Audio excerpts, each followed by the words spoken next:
As an occupational therapist, with my work with young children, I particularly had kiddos that were wanting to be independent in their self-care, shoelace tying, buttoning, master something that they can be proud of and that they wouldn't have to depend on an adult.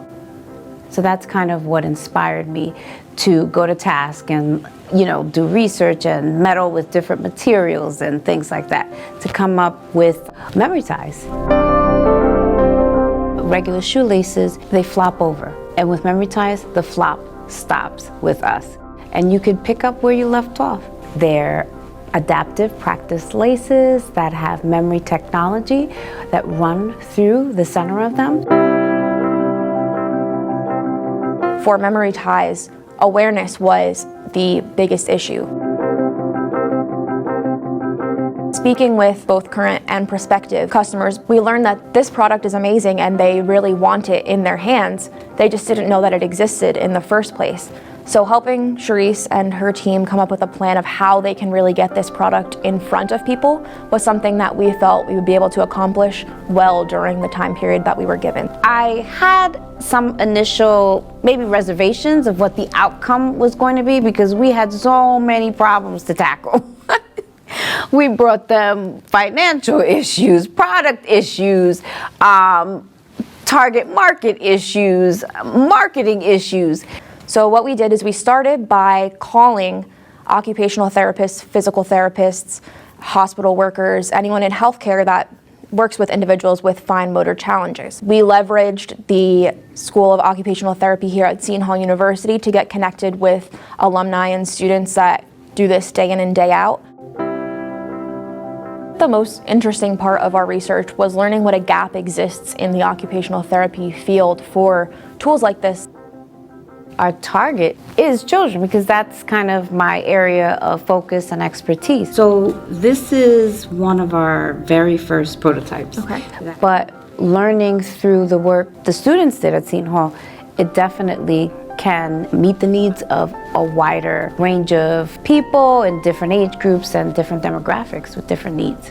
Once we got our survey results back, the team kind of poured through that information. We learned that a lot of people in this type of industry, healthcare, are really looking to their peers, whether that's blogs that they're running or social media pages and groups that they're part of. So the way to even reach the final consumer is through those professionals that are working with these individuals every day. The end product was so amazing. The research, the usable data to help us implement specific changes to enhance or improve our product. We couldn't have asked for a better opportunity.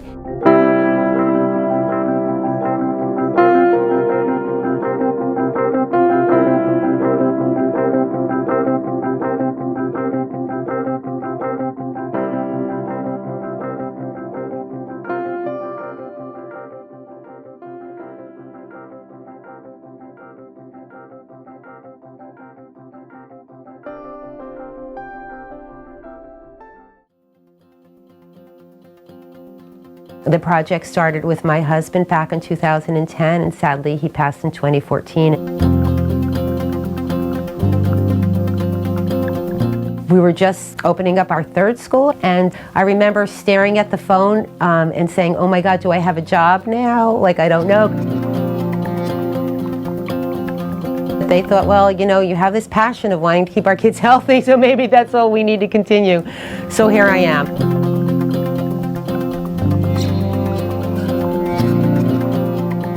School-based health clinics are kind of designated by the demographics and the income level of our families.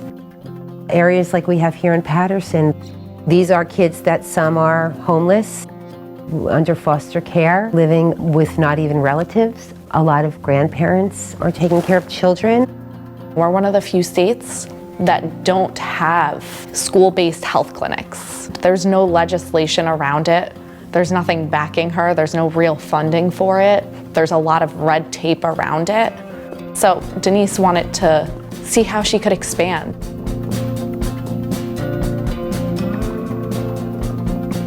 I've first I didn't even know how to actually explain to them, how much need I have. Individual licensing of school-based health clinics is impossible. You have to have the same structure of an ambulatory care facility, right?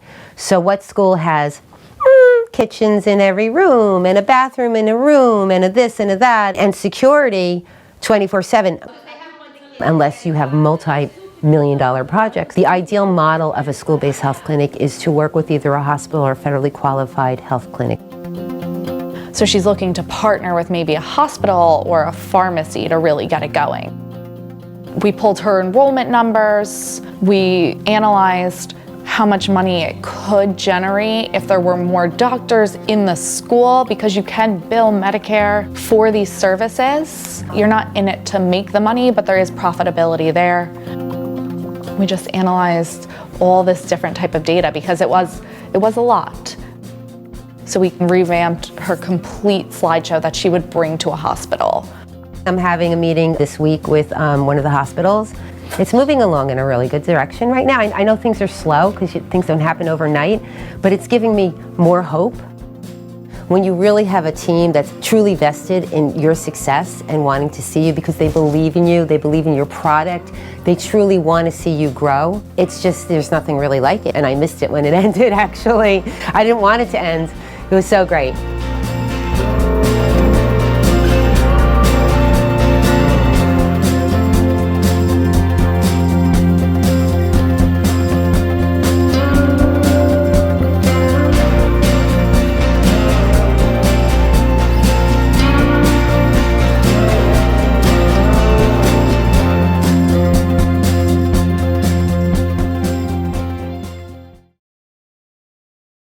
When I had gotten my first job out of college, I understand what a background check is. My first time, I was, oh my goodness, like a background check, like there's a lot of negative thoughts around it. So I didn't expect a group of, college juniors and seniors to know the extent of it. We learned so much just from that initial, let me explain to you what we do and who we are. We didn't really know much about background checks or the industry at all. It seems kind of far off from things that we knew how to do and what's there to learn and kind of how can we help them. They were concerned about how their company was perceived within the industry and how the background check industry as a whole was perceived with HR professionals. Explaining to them, what our brand values were, what everything was, we found some areas where maybe we weren't explaining it so clearly. And we have a group of students that are giving us that feedback even before we go out with surveys. And they really just want it to be simple, clear communication. They had some great feedback and some great questions just right off the bat. We started by doing a series of phone interviews with hiring decision makers, predominantly at larger companies. The phone interviews really told us what we wanted to ask in the survey, which was the quantitative aspect. And in that step, we really got a sense of, okay, we know what people think about the industry as a whole. Now, what can Sterling do to kind of differentiate themselves? One of the pieces of feedback that we had received was certain people don't know that we offer X, Y, and Z solution. And again, background screening isn't just a criminal check. We've got new solutions, innovative solutions. So we've been really propping those up over the last couple of months to make sure people are aware, if you have this program with Sterling, that's great, but we actually have this as well.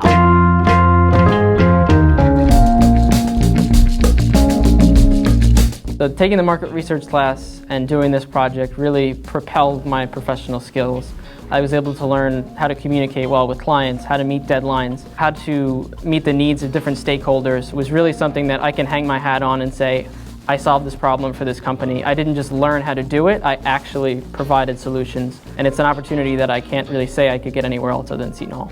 We're constantly optimizing things all the time. The first thing we did with these projects was present them to many different parts of the business. And everyone took the feedback and they were like, this is great, we're so happy, we saw this, maybe there's an area we can improve here. Being a business operating in general, you always have to be learning. A project like this, something that Seton Hall is running, take advantage of anything like that because market research is something that needs to be done all the time.